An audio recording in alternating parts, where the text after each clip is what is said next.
So, welcome back. Now we're going to talk about the different kinds of radioactive decay. First, we're going to start with what's known as alpha decay.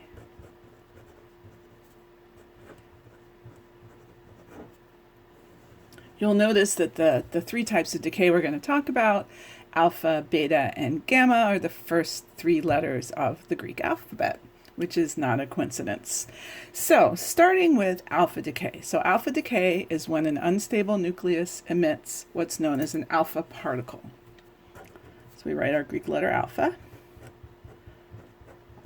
So, what is an alpha particle? We've actually seen alpha particles already. Alpha particles are what Rutherford used to figure out the structure of the atom. An alpha particle is just the nucleus of a helium atom. So it's a helium nucleus. So basically a bound state of 2 protons and 2 neutrons. So let's look at an example first of an unstable nucleus that undergoes alpha decay. So we're going to start with radium.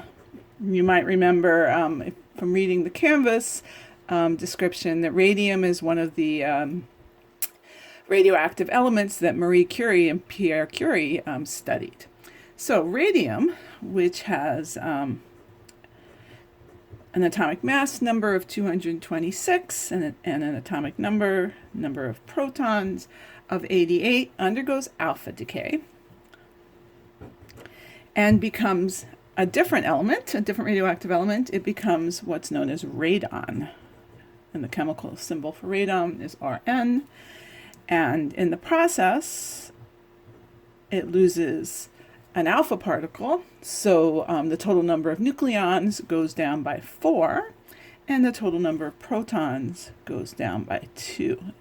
And so you end up with 86 for the Z, because you also get your alpha particle, which we often write as a helium nucleus, which, as we know, has 4 total nucleons and 2 protons. So that's how you would write the decay sequence for radium here, radioactive radium.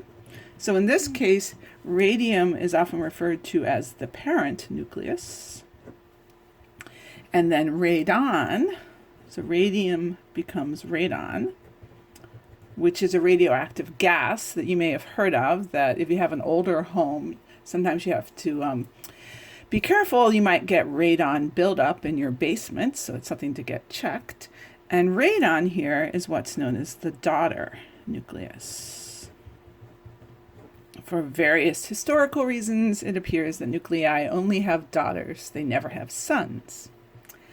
So anyway, so that's the naming conventions that we have here. So that's a typical alpha decay. Now we're going to look at how you would write the decay process in general. So in general, what's going on here? So in general, we're starting with a nucleus that has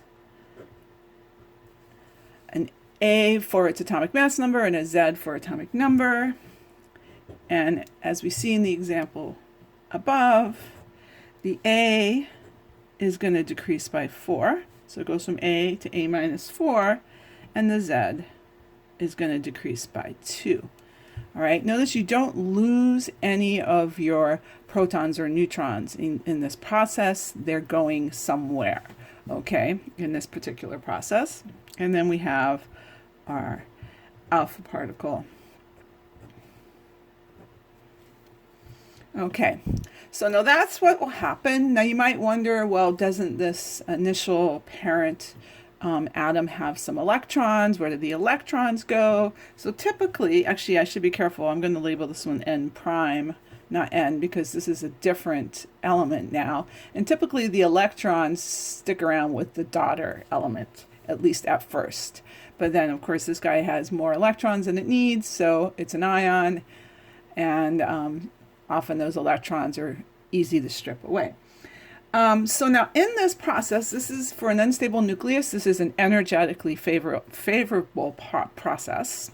So that means that some energy gets released.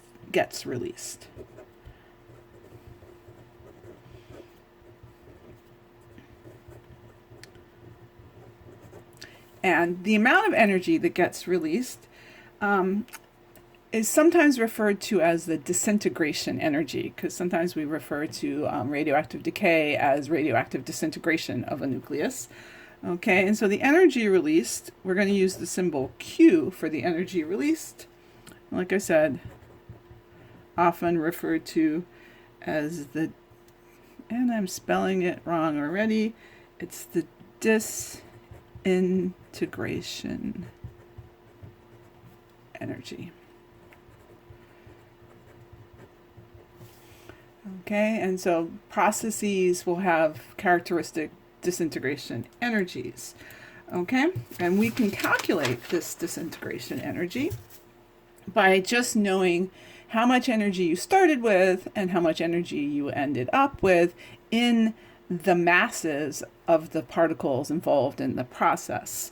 Okay, so we're going to use essentially Einstein's E equals mc squared. So we're going to say the parent nucleus has an energy E sub p, which is the mass of the parent nucleus, times c squared, and the daughter